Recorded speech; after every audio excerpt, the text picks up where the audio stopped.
नमस्कार। कॉकरोच आंदोलन आज सड़कों पर हुआ और काफ़ी लोग इकट्ठे हुए, काफ़ी भीड़ इकट्ठी हो गई। ऐसी शायद सरकार को भी अपेक्षा नहीं रही होगी और पुलिस को भी अपेक्षा नहीं रही होगी जितने लोग वहाँ एकत्रित हुए। तो आखिर क्या कारण है कि सारी राजनीतिक पार्टियों ने, सारे संगठनों ने और सारे धार्मिक संगठनों ने इसमें पूरी ताकत लगा दी? एक दूसरी बात कि क्या आपको नहीं लगता कि यह आंदोलन पहले ही दिन से शुरू तो किया गया था धर्मेंद्र प्रधान के इस्तीफे के लिए, मगर ये एक सनातन विरोधी और हिंदू विरोधी आंदोलन बनकर रह गया? याद करके बताइए कि कितने प्रवक्ताओं ने, कितने भाषण देने वाले लोगों ने धर्मेंद्र प्रधान के इस्तीफे की बात की, शेष कितने लोगों ने हिंदुत्व के विरोध में बात की? सारे के सारे वो लोग जो हिंदुत्व का विरोध करते हैं, सनातन का विरोध करते हैं, उनका ये एक अड्डा बन गया था। वैसे तो मार्क्सवादी जहां होंगे तो वहां हिंदुत्व का विरोध तो होगा ही। सबसे पहले सबसे बड़ी पार्टी कांग्रेस की बात करते हैं। खड़गे साहब और पवन खेड़ा वहां पहुंचे थे।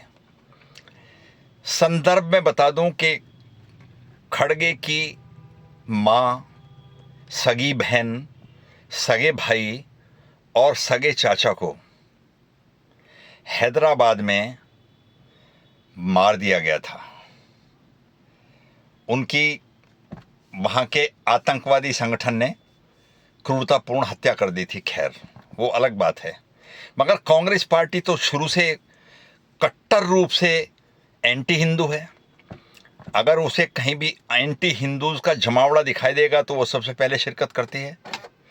यही वो पार्टी है जिसने सबसे पहले विदेश में जाकर राहुल गांधी ने कहा था कि दुनिया को और भारत को हिंदू आतंकवाद से खतरा है, मुस्लिम आतंकवाद से खतरा नहीं है। यही वो पार्टी है जिसने साध्वी प्रज्ञा को, असीमानंद को और कर्नल पुरोहित को गिरफ्तार करके उसके ऊपर अत्याचार किया था। और अब तो वीआरएस मणि नाम के एक रिटायर्ड अधिकारी ने, आईएएस अधिकारी ने ये आरोप लगाया है कि 26/11 का हमला कांग्रेस के द्वारा पूरी तरह से प्रायोजित था और यह हमला इसलिए किया गया था कि हिंदू आतंकवाद पर एक मजबूत ठप्पा लग जाए। यदि आमले ने अपनी जान को खतरे में लगाकर कसाब को गिरफ्तार नहीं किया होता तो आज पूरी दुनिया में हिंदू आतंकवाद पूरी तरह प्रमाणित हो जाता। तो कांग्रेस के लोगों ने, हिंदू विरोधी लोगों ने पूरी तरह से वहां शिरकत की और इतनी ही नहीं, अपने लोगों को भी वहां भेजा कि जाओ और उपद्रव करो। बड़ी पार्टियों की बात कर रहे हैं तो दूसरे नंबर पे अखिलेश यादव। अखिलेश यादव के बारे में कुछ कहने की ज़रूरत नहीं है। उनकी पत्नी वहाँ आंदोलन में गई और अब हिंदुओं पर गोली चलवाना और ये विषय तो पुराना हो गया। मगर अखिलेश यादव भी अपने पिता जितने ही तुष्टिकरणवादी व्यक्ति हैं। उनकी मीटिंग मस्जिदों में होती हैं। उन्होंने परिक्रमा कर रहे लोगों पर लाठीचार्ज कराया था और वे लगातार हिंदू विरोध में, आज तक राम मंदिर के दर्शन करने नहीं गए। राम मंदिर बनने का उन्होंने विरोध किया और लोगों से ये वादा किया कि तुम्हें मस्जिद बनाने में मैं पूरी सहयोग करूंगा। दूसरे नंबर पे समाजवादी पार्टी के लोग वहां गए और तीसरे नंबर पर आम आदमी पार्टी। उसका तो ये आंदोलन ही था, पूरा का पूरा आंदोलन आम आदमी पार्टी के द्वारा प्रायोजित था। केजरीवाल जो जब पार्टी का निर्माण हुआ था, उसने पहला चुनाव भी नहीं लड़ा था तो दुबई गया था और दुबई जाकर उसने मुस्लिम राष्ट्रों के प्रतिनिधियों को एकत्रित किया और उनसे कहा कि हिंदुस्तान में नरेंद्र मोदी नाम का व्यक्ति यदि चुनाव जीत गया तो भारत को हिंदू राष्ट्र बना देगा और भारत के 20 करोड़ लोगों का जीवन दुर्भर हो जाएगा। इसलिए मैं अकेला व्यक्ति हूं जो भारत को हिंदू राष्ट्र बनने से रोक सकता हूं और मुसलमानों की रहनुमाई कर सकता हूं।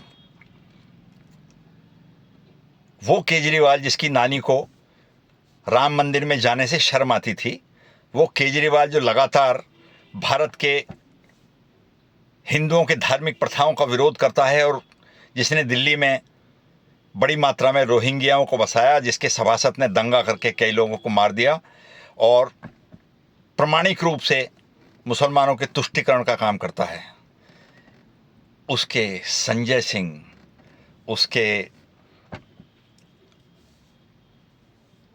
मार्लेना मार्लेना मार्लेना के बारे में आप जानते हैं?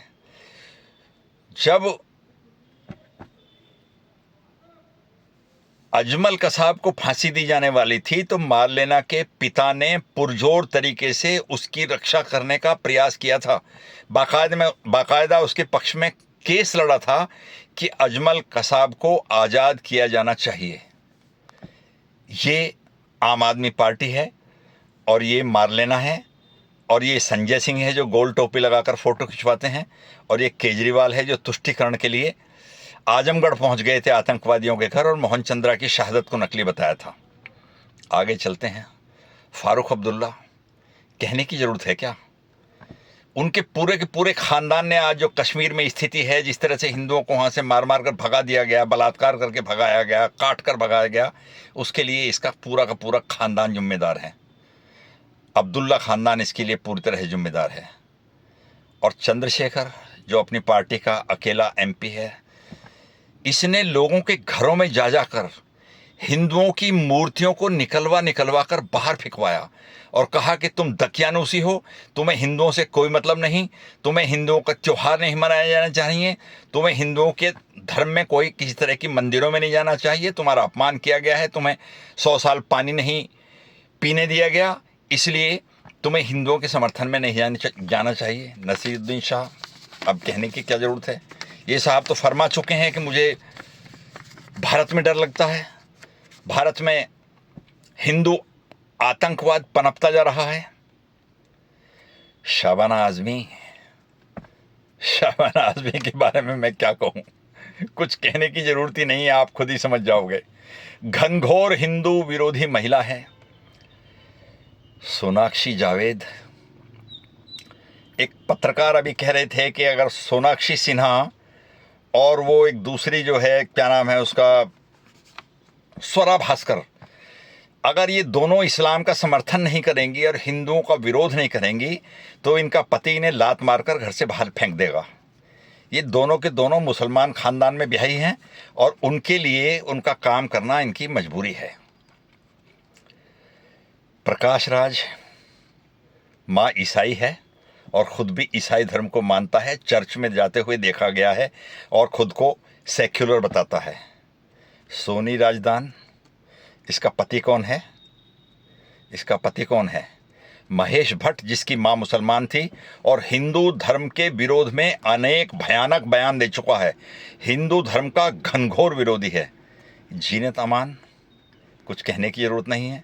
कुणाल कामरा, जो मंच पर खड़े होकर ये कह रहा था कि सीता के पति का नाम लेकर नीता के पति का काम कर रही है पार्टी। शर्म आनी चाहिए। अगर तुम्हारे पिछवाड़े में इतना दम है, मेरे मुंह से गाली निकल रही थी, तो एक शब्द ऐसा मुसलमानों के बारे में कहकर दिखाओ। अगर खोपड़ी शरीर से अलग ना करके फेंक दी जाए तो बताना।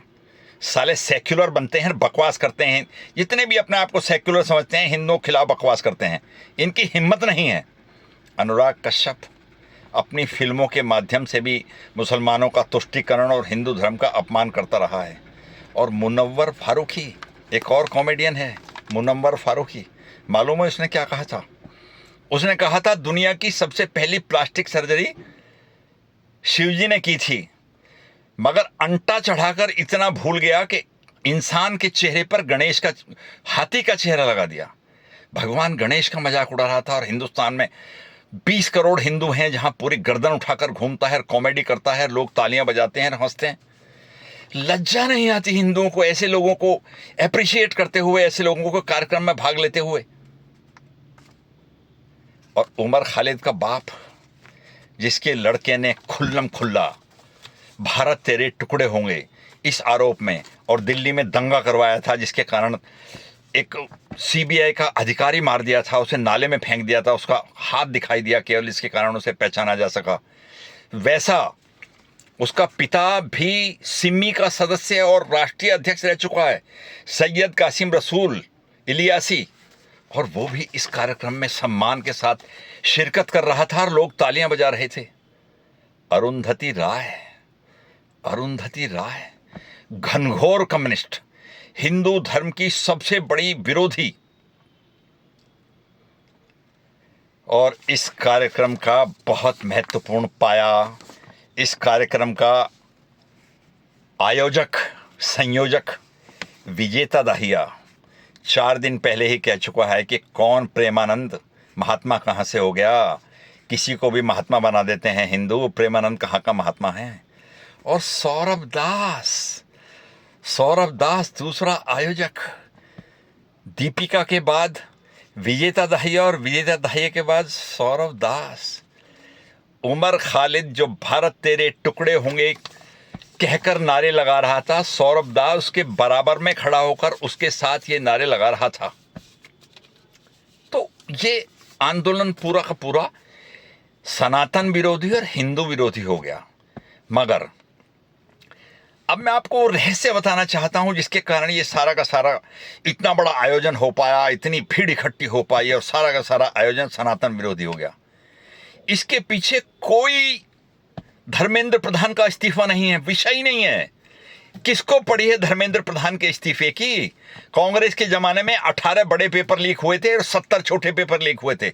अकेले उत्तर प्रदेश में 3-3 पेपर अखिलेश यादव के जमाने में लीक हुए थे। किसी को धर्मेंद्र प्रधान से कुछ लेना देना नहीं है। असली उद्देश्य मालूम है क्या है? असली जलन मालूम है क्या है? असली परेशानी मालूम है क्या है? असली परेशानी है FRCS, विदेशी फंडिंग पर नरेंद्र मोदी जो रोक लगा रहे हैं उसके कारण सबसे भयंकर बेचैनी है। ये प्रकाश राज और जीनतमान नहीं, क्या नाम है, जावेद अख्तर की पत्नी का, तो ये सारे के सारे बड़े बड़े एनजीओ चलाते हैं और एनजीओ के द्वारा विदेशों से पैसा आता है इनके पास। शाबाना आजमी के पास पिछले दिनों एनजीओ से 100 करोड़ रुपए आया है। सारे के सारे लोग एनजीओ चलाकर विदेशों से पैसा मंगाते हैं और उनसे बड़ा खेल करते हैं। और ये इनकी संस्था जिसने ये कॉकरोच आंदोलन चलाया है, और केजरीवाल के अनेक लोग एनजीओ बनाकर विदेशों से पैसा मंगाते हैं। और सबसे बड़ा क्रिश्चियंस की संस्थाएं। आपको पता भी नहीं होगा कि पिछले दिनों पूरे देश में क्रिश्चियंस ने आह्वान किया था कि इस शुक्रवार को हर व्यक्ति उपवास करेगा, क्योंकि भारत सरकार सारी दुनिया को हिंदुओं की गरीबी मिटाने की पड़ी है। सारे हिंदुस्तान, सारे विश्व के ईसाइयों को, सारे विश्व के मुसलमानों को हिंदुओं की गरीबी मिटाने की पड़ी है। चले जाओ ना अफ्रीका के देशों में, जहां कूड़े से लोग क्योंकि आप उन्हें पहले ईसाई बना चुके हो, कूड़े से लोग सड़े हुए भोजन को उठा कर खा रहे हैं। उन्हें दे दो ना पैसे, तुम्हारे पास फालतू हैं क्या? ये जो सैकड़ों करोड़ रुपया हिंदुस्तान में धर्म परिवर्तन के लिए, ड्रग्स के लिए, बम फेंकने के लिए, षड्यंत्र कराने के लिए, क्रांति कराने के लिए, और ये जो ऐसे आंदोलनों में दावत खिलाने के लिए, शाहीन बाग में दावत खिलाने के लिए, किसान आंदोलन में दावत खिलाने के लिए, इन लोगों को फंड करने के लिए, और जो पत्रकार इनके पक्ष में बोलने का काम करते हैं उनको पैसा देने के लिए, जो आंदोलन, ये सारा का सारा पैसा विदेशी आता है, उस पर नरेंद्र मोदी पाबंदी लगा रहे हैं। ये कष्ट है सारा का सारा कॉकरोच आंदोलन, सारी की सारी भीड़, सारी की सारी राजनीतिक पार्टियों के द्वारा पूरी ताकत लगाना और दिल्ली में लोगों को इकट्ठे करना, और तमिलनाडु से, बंबई से, हैदराबाद से लोगों का आना केवल FRCS के विरोध के कारण है कि कैसे भी करके हमारे विदेशी फंडिंग। और पिछले दिनों मालूम है आपको, क्रेडिट कार्ड कांड, विदेश के बैंक के लोगों ने भारत के बहुत सारे पादरियों को क्रेडिट कार्ड बांट दिए। FRCS की जरूरत ही नहीं है, विदेशी फंडिंग की जरूरत ही नहीं है, और उन्होंने 100 करोड़ रुपए क्रेडिट कार्ड से निकालकर झारखंड में, छत्तीसगढ़ में और पंजाब में धर्म परिवर्तन कराने का काम शुरू कर दिया। मजबूती के साथ नरेंद्र मोदी के साथ खड़े रहने का समय है अगर धर्म को बचाना है और देश को बचाना है। कल्पना आप नहीं कर सकते कि कितने सारे लोग दुनिया के इसके खिलाफ षड्यंत्र करने में लगे हैं कि कैसे करके नरेंद्र मोदी को हटाया जाए। तो तुम्हारा भारत में विस्फोट कराने का काम भी चलता रहे, भारत में ड्रग सप्लाई करने का काम भी चलता रहे, और सबसे बड़े स्तर पर भारत में धर्म परिवर्तन का काम भी चलता रहे, और हिंदू धर्म को समूल नष्ट करने का काम चलता रहे। नमस्कार।